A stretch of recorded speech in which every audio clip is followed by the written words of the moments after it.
Szczecinie, w dzielnicy Nowe Miasto, przy ulicy Dąbrowskiego 38, budowany jest nowy wysoki budynek.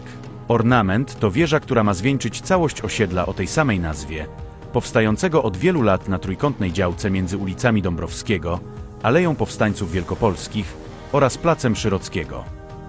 Chcesz dowiedzieć się więcej na temat inwestycji? Zapraszam do oglądania materiału.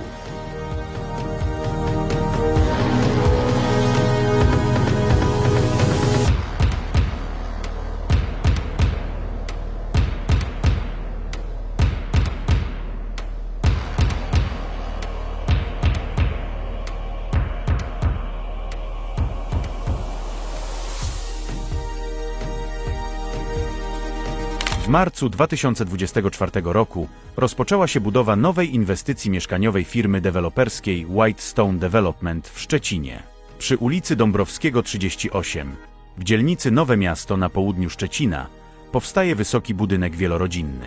Prime Construction odpowiada za wykonanie pełnego zakresu robót budowlanych. Obecnie trwa wznoszenie 7. z docelowych 16 kondygnacji nadziemnych. Ornament będzie budynkiem wielorodzinnym, w którym znajdzie się łącznie 125 mieszkań o zróżnicowanych metrażach od 38 do 93 m2 i strukturze od 2 do 4 pokoi. Trwa już sprzedaż lokali. Inwestycje wyróżniać ma wysoki standard wykończenia i niesamowity widok na panoramę Szczecina, czym deweloper chwali się na swojej stronie w postaci przykładowych widoków z poszczególnych kondygnacji wieżowca. Link do strony znajdziesz w opisie filmu. W parterze budynku znajdzie się przestrzeń pod 4 lokale handlowo-usługowe. Wśród udogodnień dla mieszkańców przewidziano m.in. miejsca postojowe w podziemnej hali garażowej, komórki lokatorskie, miejsce na rowery oraz cichobieżne windy.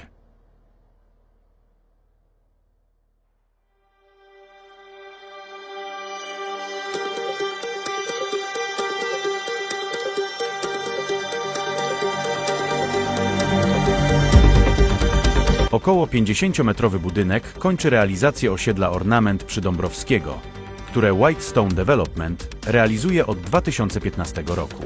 W przeszłości były plany zabudowy tego miejsca nowoczesnym kompleksem biurowców, jednak ostatecznie zarzucono realizację tego projektu. Prace budowlane trwają w najlepsze, a przy wznoszeniu kondygnacji powtarzalnych tempo robót powinno jeszcze w ciągu najbliższego roku przyspieszyć. Finał prac zaplanowano na 4. kwartał 2026 roku. Firma Whitestone Development, będąca deweloperem inwestycji, funkcjonuje na rynku od 1995 roku. Posiada bogate doświadczenie w branży deweloperskiej, jako wykonawca nowoczesnych nieruchomości mieszkaniowych i komercyjnych w całej Polsce.